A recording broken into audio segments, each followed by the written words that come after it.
bénissons le Seigneur pour la grâce qui nous accorde de pouvoir t'apporter la parole du salut, la parole de délivrance, la parole qui te permet de vivre la vie que Dieu t'a appelée dans ce monde. Tu sais, l'homme vit par ce qu'il entend. Voilà pourquoi quand tu vas à l'école, le maître parle. Voilà pourquoi à la maison, on te parle. Et la parole de Dieu dit quelque chose de très important sur ce que tu entends.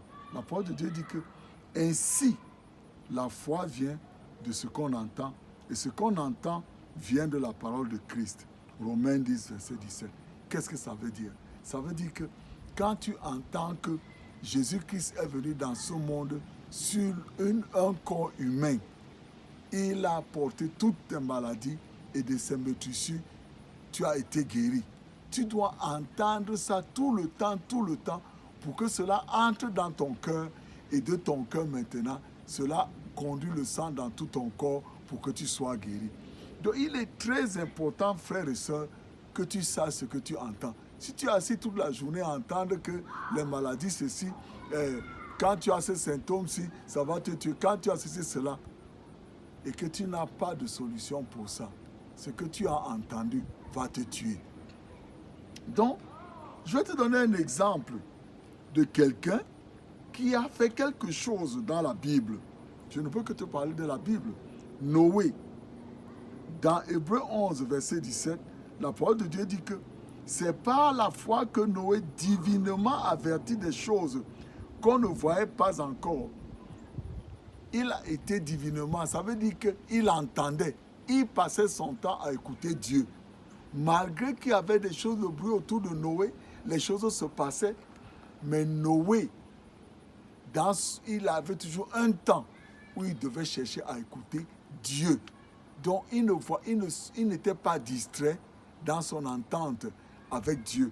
Donc il dit ici qu'il a été divinement, Dieu lui a dit ce qu'il va faire. Et lui, il a vu ces choses, mais les autres ne voyaient pas ces choses parce qu'ils étaient aveuglés par tout ce qui était autour d'eux. Et Noé donc, saisi d'une crainte respectueuse, conçut une arche pour sauver sa famille.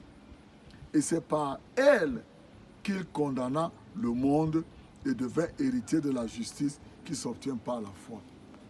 Noé a entendu et Dieu lui a donné les instructions et il a amené sa famille, il a bâti l'arche, il a construit. Pourquoi? Parce qu'il a entendu. Tu connais ce qui s'est passé. La parole de Dieu nous dit encore ici que, en effet donc, Dieu n'a pas envoyé son Fils dans le monde pour qu'il juge le monde, mais pour que le monde soit sauvé par lui. Ça t'amène à faire quoi? Ça t'amène à aller apprendre ce que Jésus-Christ a fait pour toi. Ésaïe 53 est la mission de Jésus pour toi. Ésaïe 54 est ta victoire. Ésaïe 55 dit que venez prendre gratuitement, vous qui n'avez pas d'argent, venez boire sans payer de l'argent. Frères et sœurs, la guérison est gratuite, la prospérité est gratuite, la bonne santé est gratuite, la vie éternelle est gratuite. Arrête d'écouter des choses qui ne t'amènent rien, qui créent la peur dans ton cœur. Cherche à lire la parole de Dieu. Prends des cartes, écris des meurtrissures de Jésus, j'ai été guéri. Écris sur l'autre, Jésus m'a sauvé, moi et ma famille. Écris sur l'autre, le sang de Jésus couvre ma famille. Écris sur l'autre, Jésus est devenu péché pour que moi je devienne juste devant Dieu. Jésus a pris tous mes péchés et il a fait que moi je sois juste devant Dieu. Frère et sœur, quand tu fais des choses comme ça, quand tu les déclares tout le temps, quand tu les écris sur les murs de ta maison, quand tu les écris dans ta voiture, partout où tu vas, sur ton bureau, tu as toujours un papier qui dit que Jésus t'a sauvé. Quand tu as ceci, cela, c'est ça qui va te sauver.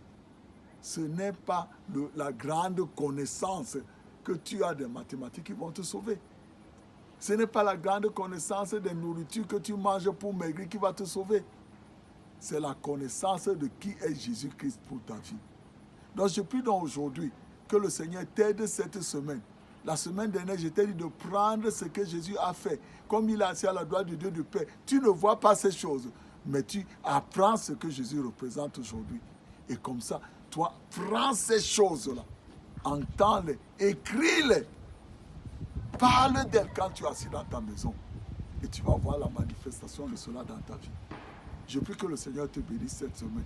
Si tu n'as pas encore accepté Jésus comme ton sauveur personnel, je prie que tu lui dises maintenant, Seigneur Jésus, j'ai appris que tu es venu dans ce monde, pas pour me juger, mais pour me sauver. Je t'accepte comme mon sauveur. Tu as pardonné tous mes péchés. Aujourd'hui, je t'accepte comme mon sauveur. C'est fini. Tu es chrétien. Maintenant, écoute la parole de Dieu. Lis l'évangile de Jean. Lis Ésaïe 53. Cherche à connaître ce que Jésus-Christ a fait pour toi. Que le Seigneur te bénisse cette semaine une fois de plus. Je te couvre, toi et ta famille, avec le sang de Jésus. Et que le Seigneur te conduise au bon endroit, au bon moment. Et dans une église dans laquelle on va te parler de ce que Jésus-Christ a fait pour toi. Non de te parler de ce que tu dois faire pour Dieu. Dieu a tout fait pour toi en Jésus-Christ. Et il t'aime. Que le Seigneur te bénisse.